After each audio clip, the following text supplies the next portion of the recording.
The Reserve Bank warns of economic uncertainty because of the war in Ukraine, the flood crisis heading down the coast of New South Wales, and it's official, house prices in some big cities are stagnating or going backwards. It's Wednesday, the 2nd of March, 2022. Welcome to Fear and Greed, the business podcast that sets you up for a successful day. I'm Michael Thompson, and good morning, Sean Aylmer. Good morning, Michael. Isn't this weather down the east coast, particularly in Queensland and northern New South Wales, incredible? Oh, it is just frightening, some of the conditions, and just the consistent and persistent rain has been extraordinary over the last, 2 weeks almost. Yeah, you mentioned yesterday that you grew up in northern New South Wales, and it must be quite incredible to see some of the pictures of northern New South Wales and just how high those floodwaters are. Well, the thing is, I don't recognise any of the streets because you're just looking at the very tops of the roofs. And it is really quite confronting, really quite terrifying to see. Let's hope the worst is over for that particular part of the world. Yeah, absolutely. And Sean, before we get into it, can I share with you a statistic? Because I know you love numbers and random facts and things. I do. Well, I spent yesterday tallying up Fear and Greed downloads for the month of February. And did you know that in February, Fear and Greed podcasts, various podcasts in our stable, were downloaded more than 513,000 times. Wow. That'd be a record month for us, wouldn't it? I think it probably would be. And of course, that includes the Fast Five, one of our podcasts, which is if you're looking for something a little bit shorter, you haven't got much time, always good to check that one out. But as I always say, Sean, why would you listen to 5 minutes of you when you can listen to this podcast and get about 300% more Sean Aylmer? So kind. And Michael Thompson. That's right. And you won't find Sean's chat with Alexi Boyd, the CEO of the Council of Small Business Organisations of Australia, anywhere else but on this Fear and Greed playlist. So stick around for that one. It's coming up a little bit later on. But first, Sean, we better get into it. And the Reserve Bank Governor, Philip Lowe, has highlighted the war in Ukraine as a major source of global uncertainty. Yes, and he said inflation and particularly energy prices may stay higher for longer. He was speaking after the central bank board met and left interest rates unchanged. Apart from the crisis in Ukraine, Dr. Lowe was upbeat about the economy, saying it's resilient and spending is picking up with household and business balance sheets in generally good shape. That means not too much debt. Business is investing again. There's a large pipeline of construction work to be done and policy measures remain supportive. Now, while the bank is calm about wages, it did say it was difficult to know exactly what would happen given the unemployment rate is likely to fall below 4% later this year. And so what's it mean for interest rates? Well, anyone who thought the bank might lift interest rates in May or June didn't receive much support, with the RBA emphasising it wanted to see actual inflation sustainably within the 2 to 3% target range. It still believed wages growth is modest, and it will be some time before labour costs rise enough to keep inflation high. While the central bank didn't mention the floods in Queensland and New South Wales, previously adverse weather has hit food prices hard, and that could well add to headline inflation, if not underlying inflation. In short, Michael, the Reserve Bank kept rates on hold, and given the uncertainty in Ukraine, the most likely time for a rate rise, at the earliest, is the second half of this year. Okay. So how did the local market perform yesterday, Sean? It was all about tech stocks yesterday. Given the war in Ukraine and floods in Queensland and New South Wales, investors headed for tech. Block, the US group that now owns Afterpay and trades on the ASX, led the way, finishing up 13%. Xero jumped 7%, WiseTech Global was up nearly 5%, and REA rose 3.5%. By the end of the day, the S&P ASX 200 finished up 0.7% to 7,097 points. National Australia Bank and Commonwealth Bank did well. Both of them jumped 1.5%. Macquarie Group rose 1.2%, but the miners fell back. Fortescue was the worst of those, down 2.2%. And what about international markets? What's happened overnight? Well, Michael, stocks fell and bonds rose as investors kept pushing into safer assets. The chance of the US Federal Reserve lifting interest rates was almost a certainty a week ago, but now some investors aren't so sure thanks to the war. In early afternoon trading, the S&P 500 and tech-heavy Nasdaq were both down around 1.2%. In Europe, the Stoxx Europe 600 was down more than 2%, and London's FTSE was off 1.7%. Oil prices continue to soar, hitting a new 7-year high overnight. Now, the International Energy Agency came out and agreed to release 60 million barrels of oil from storage in an effort to reduce the price. Gold prices also jumped sharply, and the Aussie dollar is buying 72.5 US cents. All right, we'll be back in a moment with the rest of the day's business news. Sean, the Russian offensive is increasingly focused on the two biggest cities in Ukraine, capital Kyiv, and the second largest city, Kharkiv. Yes, Michael, media reports say tens of thousands of Russian troops have now encircled the capital Kyiv. Russia intends to launch strikes using precision weaponry and has told Ukrainian civilians to leave their homes. UN High Commissioner for Refugees overnight said more than 660,000 Ukrainians have now fled their homes over the past 6 days. Satellite imagery is showing a Russian military convoy approaching Kyiv that stretches for more than 60 kilometres. Now, overnight, Ukrainian President Volodymyr Zelensky called Russia a terrorist state, and in interviews with CNN and Reuters said the bombing must end before further peace talks could occur. Also, significantly, China's foreign ministry said the situation in Ukraine had changed dramatically and Beijing was ready to play a role in realising a ceasefire. Now, condemnations of the brutal attacks continue. The International Criminal Court has launched a war crimes probe against Russia. Back home, Prime Minister Scott Morrison said the international community should seek to impose the maximum costs on Russia, including being suspended from the G20. He said Australia had pledged $70 million worth of lethal and non-lethal support to help Ukraine, including the provision of missiles and ammunition. That's interesting, Sean, that you mentioned the International Criminal Court launching a war crimes probe against Russia. I hadn't heard about that, and it seems to be a question a lot of people are asking, that if this is essentially an illegal invasion of another country, what are the repercussions? So it'll be very interesting to see what happens there. That's right. And in many ways, what that does is kind of give the stamp of approval that this is a war crime. So there's sort of no coming back from that, even if they find it difficult to find anyone guilty. Absolutely. Okay, now we mentioned the flood disaster, and it has been unfolding now for some time, and the images are just frightening. What's the latest? Well, New South Wales is now bearing the brunt of the weather, with the flooding in the northern town of Lismore unprecedented. More than 300,000 residents along the coast of the state are subject to 26 evacuation orders, and 17 council areas have been declared a national disaster. New South Wales recorded its first death yesterday from the floodwaters. About 600 ADF personnel have gone to the Lismore area, and disaster support payments are now available in 35 local government areas. More than 31,000 flood claims have been received by insurers. Premier Dominic Perrottet yesterday said the state was experiencing a 1 in 1,000 year event. And the Bureau of Meteorology said the weather in coming days in Sydney and around the Sydney Basin will be extreme and unpredictable. Fortunately, the worst of the weather is over in Queensland and the very tip of New South Wales, but some towns remain flooded and isolated. Queensland authorities yesterday said they'd received 10,000 requests for help and completed 630 floodwater rescues. Meanwhile, the Prime Minister Scott Morrison said he expected insurers and banks to do the right thing by flood-affected customers. Millions of dollars in federal money has already been paid out to help people affected. Sean, I reckon there are a few companies that deliver more drama than Crown Resorts. Yes. It seems we are always talking about them for one reason or another, whether it's a takeover or whether it's the Royal Commissions. And now the financial watchdog AUSTRAC is taking Crown Resorts to court, alleging serious and systemic non-compliance with anti-money laundering laws. Yes, it's the fallout of 3 major inquiries that Crown has been subject to over the past couple of years.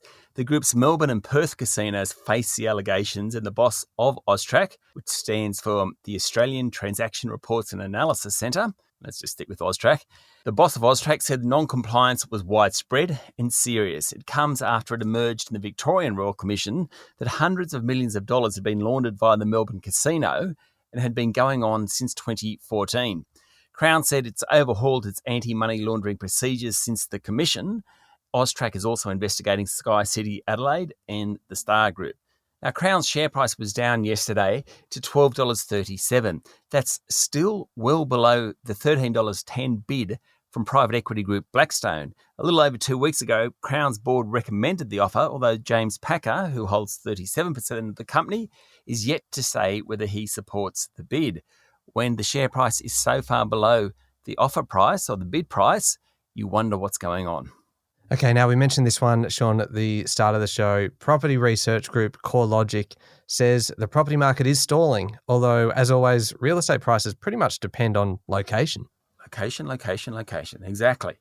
Well, what CoreLogic told us, Melbourne property prices have stagnated over the past 3 months. Sydney prices fell slightly last month, and most market watchers now agree the boom in that city is well and truly over. Across the country, housing values rose 0.6% last month, the smallest rise since October 2020. Brisbane and Adelaide led the way with 1.8% and 1.5% rises respectively, but even that level of price rises is slowing. Higher mortgage rates, the prospect of more rate increases, a larger number of listings and poor affordability are hurting the market. On the flip side, opening up borders should help some markets.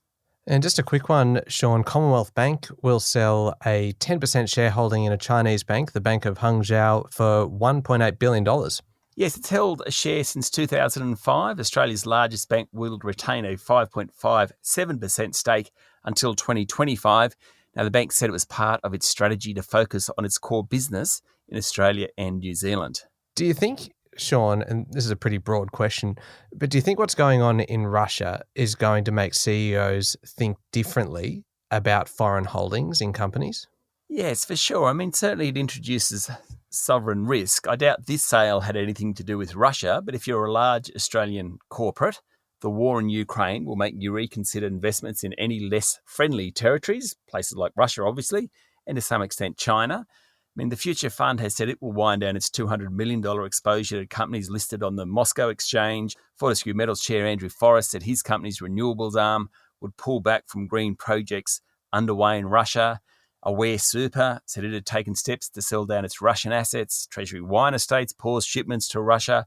It's going on all over the place. Maybe not quite as significant financially, but certainly it's pointed. I love the fact that Dan Murphy's and other outlets in the Endeavour Group have decided to no longer sell Russian vodka and any other product from that country.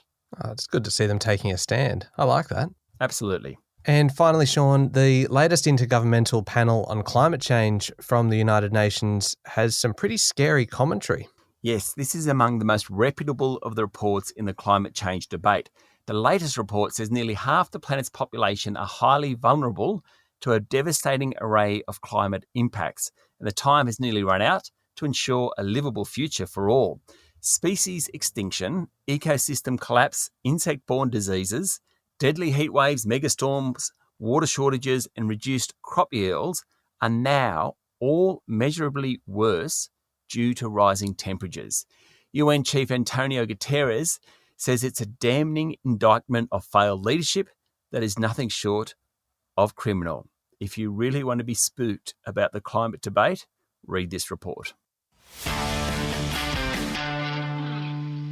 Okay, Sean, what's making headlines in today's news media? Well, several outlets are reporting that Prime Minister Scott Morrison has tested positive for COVID-19 after revealing flu-like symptoms. He'll spend the next week recovering in Sydney. Mr. Morrison made the announcement via a series of tweets late last night, and the Sydney Morning Herald is reporting that the Queen has resumed duties after recovering from COVID. Good news for the 95-year-old monarch.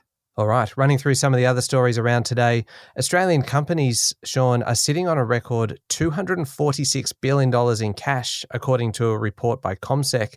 It means boards and management have a pile of cash to either return to shareholders or make strategic acquisitions that hopefully will add value.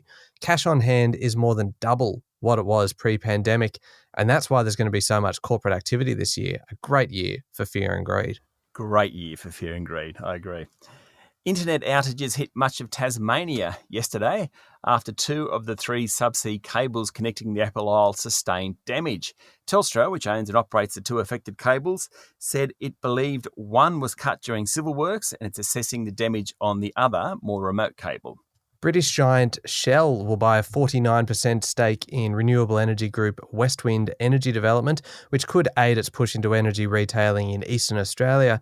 Sean, the deal gives Shell access to a pipeline of more than 4 gigawatts of wind farm projects. Shell already owns a carbon farming business in Australia, a solar farm, and green household electricity retailer PowerShop.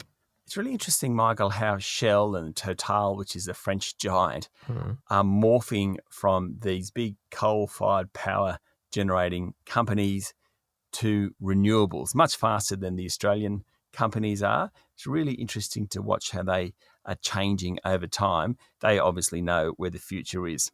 Yeah, you would think that the larger the organisation, the slower they would be to move, but these giants are actually seeming to do it really quickly. Well, yeah, I mean, I think they've been thinking about it for years, plus they've got huge amounts of money that they can invest. And so they're taking the money from oil and investing it into renewables, or at least that's the theory. Also along the same lines, Michael, Viva Energy yesterday said it will build a green hydrogen plant and the first public hydrogen refuelling station at its Geelong refinery site. Viva is hoping to turn the site into a hub for low-carbon energy. The project is partly funded by the Australian Renewable Energy Agency. Now, Viva will also build a 15-megawatt solar farm at the refinery site to provide power for its operations. Just a quick one, Sean. Less than 24 hours after private equity group BGH upped its bid for Virtus Health, the reproductive services company, UK-based Capvest has put in a higher $665 million takeover offer, which is $10 million higher. We mentioned yesterday that this could be expected to happen. Capvest has already undertaken significant due diligence and remains the favourite to buy Virtus.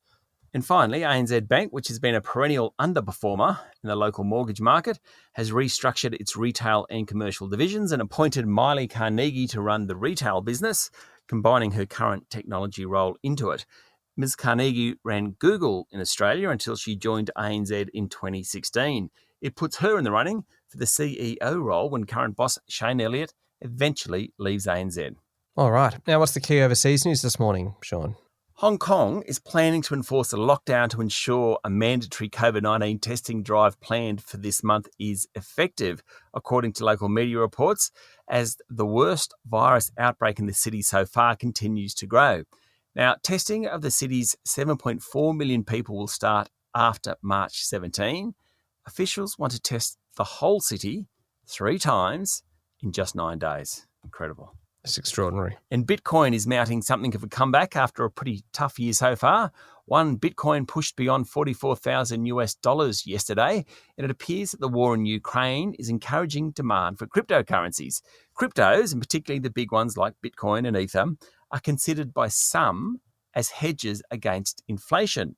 With energy prices soaring as a result of the war, cryptos are getting a kick along. There you go. I know you love talking about cryptos, Sean. Thanks for putting that one in today. You're welcome. All right, up next is the Fear and Greed Daily interview with Alexi Boyd, the CEO of COSBOA, the Council of Small Business Organisations of Australia. There are millions of small businesses in Australia, from sole traders through to people with 20 or 30 employees.